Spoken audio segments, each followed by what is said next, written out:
అండి, welcome to our channel. ముందుగా మీ అందరికీ దీపావళి శుభాకాంక్షలు. మీ పండగ ఎలా జరుపుకున్నారో కిందన కామెంట్ చేయండి. అలాగే మా పండగ అయితే చూసారు కదా, ఇంట్లో మేము దీపం పెట్టుకున్న తర్వాత మా అత్త వాళ్ళ ఇంటికి అయితే వచ్చామన్నమాట. మా అత్త వాళ్ళ ఇంటి దగ్గర అంటే మా అత్త వాళ్ళ ఇల్లు అంటే పక్కనేనండి, దూరమేం కాదు, పక్క ఇల్లులే. ఎందుకంటే ప్రతి పండగ కూడా మేము అక్కడే చేసుకుంటాం, ఎందుకంటే అది దేవుడిల్లు కాబట్టి. ఇంకా మా మాయ అయితే కొంచెం మందు బాబుల సంగతి తెలిసిందే కదా, కొంచెం చూసారు కదా ఆటలు అయితే ఆడుతున్నాడు అనమాట తాగేసి. ఇక మా పిల్లలందరూ కూడా చూసారు కదా ఎలాగా దీపావళి జరుపుకుంటున్నారో. అవి చేతిలోవి ఆ కర్రలు ఏంటి అనుకుంటున్నారో, అవి ఆముదం కర్రలు అనమాట. ఆముదం కర్రలకి మనం కాటన్ క్లాత్ చుట్టి దాన్ని బాగా నూనెలోని ముంచిన తర్వాత దాన్ని వెలిగిస్తారనమాట. వెలిగించి ఆకాశం వైపు చూపిస్తారనమాట. కొంతమంది అయితే సేమ్ ప్రాసెస్ చెరుకు ముక్కలతో చేసుకుంటారనమాట. చెరుకు ముక్కలతో కూడా కొంతమంది చేసుకుంటారు, కొంతమంది ఆముదం కర్రలతో చేసుకుంటారు.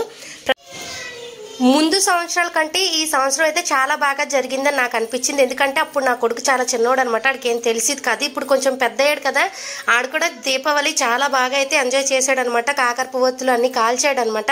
కానీ నాకే భయం వేసి నేనైతే కాల్చడం లేదు. చూసారు కదా, అసలు భయం లేకుండా ఒత్తులు అయితే పట్టుకున్నాడు, దేవుడికైతే దండం పెట్టుకున్నాడు అనమాట. ఇంక మా దీపావళి అయితే ఇలా జరిగిందనమాట. ప్రతి సంవత్సరం కూడా ఇలాగే జరుగుతుంది. మీ దీపావళి ఎలా జరుపుకున్నారో కామెంట్ చేయండి. అలాగే ఛానల్ని సబ్స్క్రైబ్ చేసుకొని వీడియోకి లైక్ చేసి మీ ఒపీనియన్ని కామెంట్ చేయండి. ఈ దీపావళి మీ అందరి ఇంటిలో కాంతులు తేవాలని, మీ అందరికీ ఆయుర ఆరోగ్యాలు అష్ట ఐశ్వర్యాలు రావాలని మనస్ఫూర్తిగా కోరుకుంటున్నాను. ఇంకా మా వీధిలో వాళ్ళు కూడా చాలా బాగా అయితే జరుపుకున్నారనమాట. చూసారు కదా, అందరూ అయితే దీపాలు వెలిగించుకొని మంచిగా పూజ చేసుకొని ఇంకా క్రాకర్స్ అయితే చిన్నపిల్లల కూర్చొని అయితే భూచక్రాలు అయితే కాలుస్తున్నాడు అనమాట. ప్రతి సంవత్సరం కంటే ఈ సంవత్సరం చాలా బాగా అనిపించింది నాకైతే. ఎందుకంటే ఇంకా స్పెషల్ ఏంటంటే ఈ సంవత్సరం నా యూట్యూబ్ ఫ్యామిలీతో నేనైతే నా దీపావళిని షేర్ చేసుకుంటున్నాను. చూసారు కదా బ్యాక్గ్రౌండ్లో సౌండ్లు ఎలా వస్తున్నాయో, అంటే దీపావళి అంటే ఆ మాత్రం ఉంటుంది కదా.